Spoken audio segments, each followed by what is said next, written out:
Good evening. This is David White coming to you again from Austin, Texas with the 26th edition of the program we call A Perfect Life. Tonight our scripture is Matthew 5:33-34, and we call this Make Your Words Your Bond. The scripture says, don't say anything you don't mean. This counsel is embedded deep in our traditions. You only make things worse when you lay down a smokescreen of pious talk saying, I'll pray for you, and never doing it, or saying, God be with you, and not meaning it. You don't make your words true by embellishing them with religious lace. In making your speech sound more religious, it becomes less religious, or becomes less true. Just say yes and no. When you manipulate words to get your own way, you go wrong. Or might paraphrase a little bit here and say, when you manipulate to get your own way, you go wrong. I guess maybe that's not always true. But anyway, that's the scripture.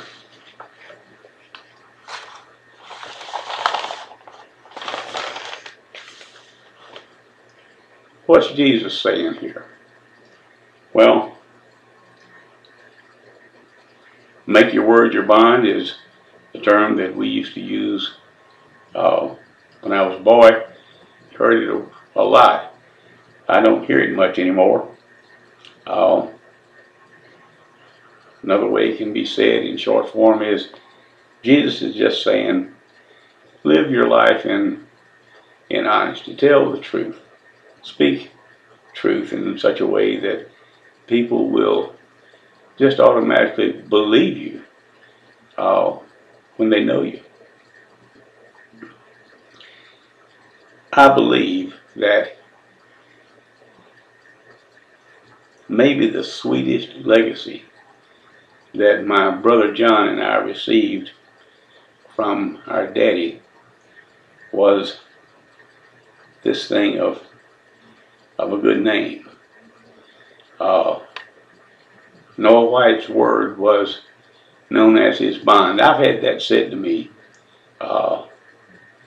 since I've been a man on several occasions, and it's a warm feeling to know that I inherited this legacy that I can only hope to be able to pass on to my children.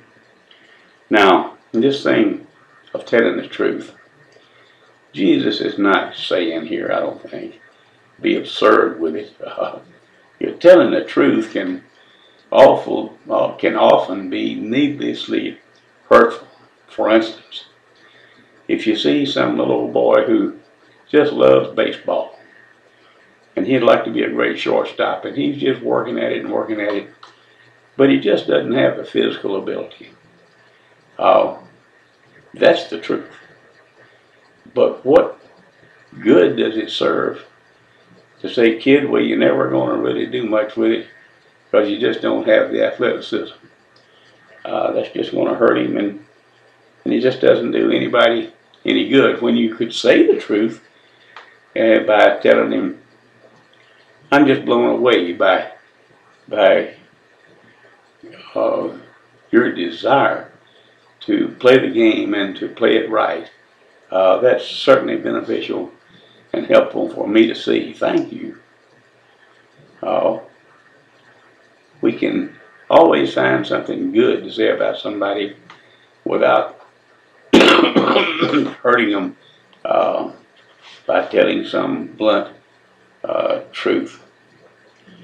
Now, some say that Jesus violated what he said here when he was in front of the Sanhedrin.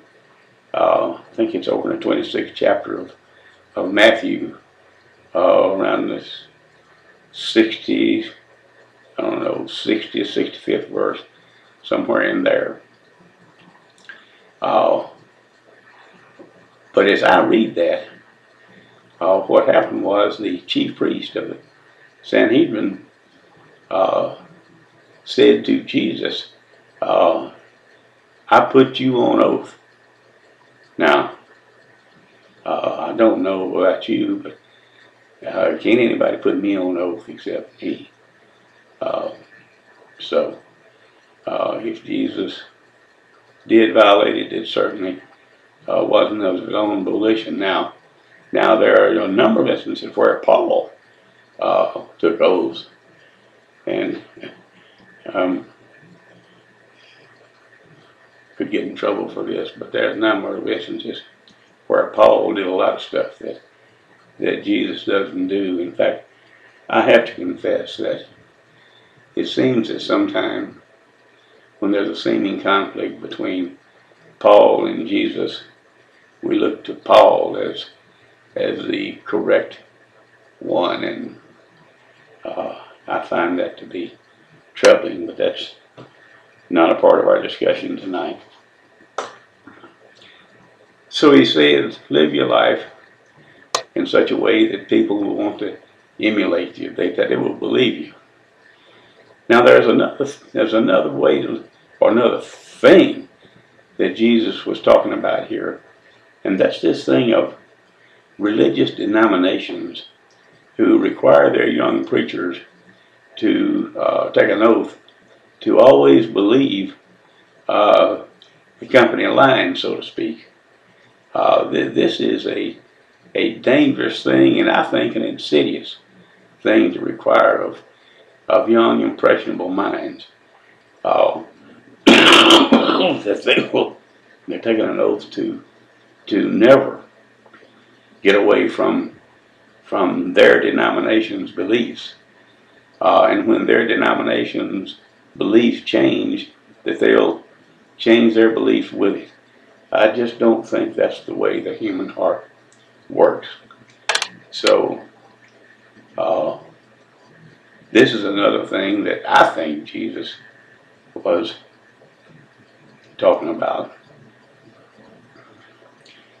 My young friend, Brian Friend, told me something several years ago that I think about a lot and I'd like to pass it on to you.